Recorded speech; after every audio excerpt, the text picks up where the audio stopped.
It felt great to be back on the field. Kind of see some of the fruits of Coach Paroli's labor in the summer. Guys are in great shape. Some of them changed their body compositions, got a lot leaner, bigger, faster, more explosive, and just great to be playing some football again. Everybody healthy. It looked like no limited jerseys. Yes, sir. Everyone into practice today is full go.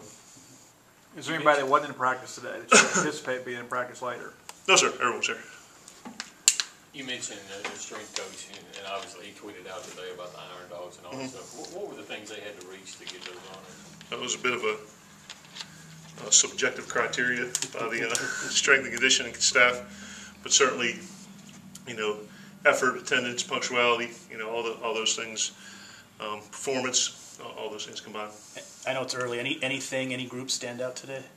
It's very hard to tell today. I mean, you got kind of like a gym class. You got helmets on, t-shirts and shorts. A bunch of young freshmen swimming from an assignment standpoint. But the great thing was guys come out, gave a tremendous effort. Got a lot of retention from the spring game until now. It shows that the guys, were studying film and doing things on their own in the summer. So that's a very, positive aspect of the day. So, once we get the pads on, we'll be able to tell who's going to separate themselves. What did you see from Nick Fitzgerald today? Number one, he looked healthy. His drops were clean. Run game footwork was good. We kind of went, versus scouts. Didn't go against each other. But he was moving around well. No signs of any lingering issues. Stephen Guidry's fully healthy and things. Yes, Able to do everything too. He looked good today. Stephen did a good job. With Nick, do you just completely kind of let it rip at this point, or is he kind of like a normal quarterback, or do you still have some precautions for him? Well, at any,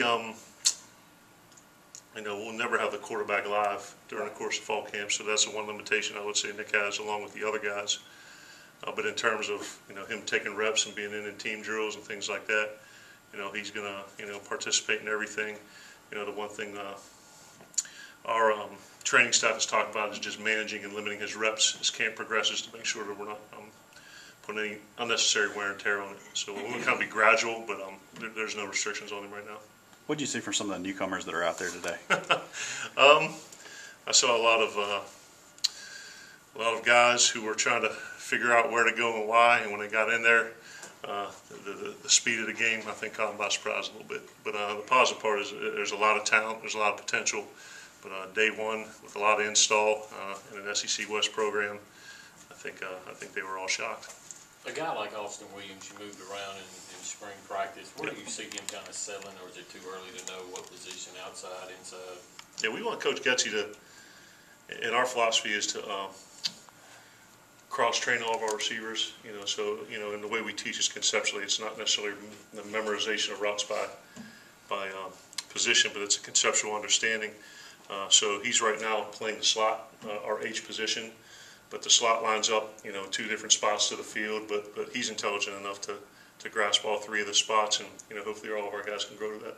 You've got a lot of options throughout that receiving core as a whole. Is there a number that you want the rotation to be at? You want to go into week one saying I've got this number of guys to rotate? Yeah, the next 28 opportunities are going to be critical for guys in that unit to separate themselves. So we ended spring ball, with the waters a little bit muddied and guys kind of grouped up. So ideally you'd like to go into a game, with three guys who are primary starters. You generally travel 8 to a road game, but we have not been a huge rotation team in the past. We've had three guys that are the primary starters and got a majority of the reps, but that's not necessarily, set in stone. If there's guys that can split the reps, or multiple guys we can play at each position, we'll certainly do that. But the thing I'm looking for the most is for people to step up and separate. Do you happen to have a protocol like that for the defensive line too, a number in mind on that rotation? Yeah, we're pretty deep there. So that is something that really we discuss heading into game week. When we sit down with each side of the ball and each position coach, and talking about who's going to dress out for the game and what the 2 deep or the 3 deep looks like, and then it really goes more by series than play. 1 for 1 or 2 for 1 or 3 for 1, and those are things that are decided on game week. Saw Corey Charles at wide receiver. What led to that move?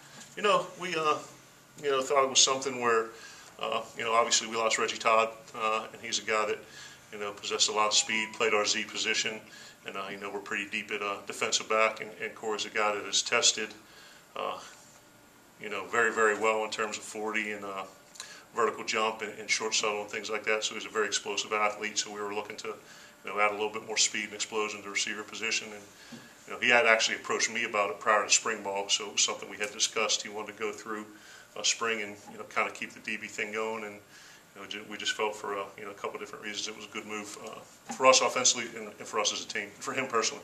The 6 o'clock start time, is that just a weather-related thing, consistent here at camps? For practice? Mm-hmm. Yeah, we just want to be smart, and we'll have 4 different types of practices, so to speak. We'll have an AM practice, which will run 9:30 to 11:30. Then our walkthroughs are at night. Our PM practice is 6 to 8, with our walkthroughs in the morning. We'll have a Sunday schedule, so I think it's a delicate balance of making sure you're prepared for the weather you're going to play in throughout the season, but at the same time making sure you're taking care of the guys from a heat standpoint and a endurance standpoint, making sure they're fresh heading into the first game. Where is Keith Nixon compared to where he was in the spring to now? On the field playing, so that's positive. Not on the sideline in a red jersey, but he did a really good job with Coach Proley and the strength staff. Thomas and the medical staff did a great job getting him healthy. So I think he's excited as we are to get him back on the field, because you look through some of the games last year and we as an offensive staff went back, watched all his targets and all his catches. He's a guy that can make some plays. What kind of hand do you feel like you've been dealt with as a wide receiver core? What kind of hand have we been dealt? There's a quote I actually heard: "Life's not about the cards you're dealt, but how you play them," I guess. So I think we got a lot of talent at the receiver position. I'm excited, and this has been an offense that has been predicated on the ability to throw the ball and specifically down the field. And like I mentioned to Brett earlier, I think it's just a matter of those guys separating themselves. But I don't think it'll be for a lack of talent. I think we just got to do a good job, coach them up, put them in position to be successful. And I know Luke, Coach Getzey, and our system will help them do that.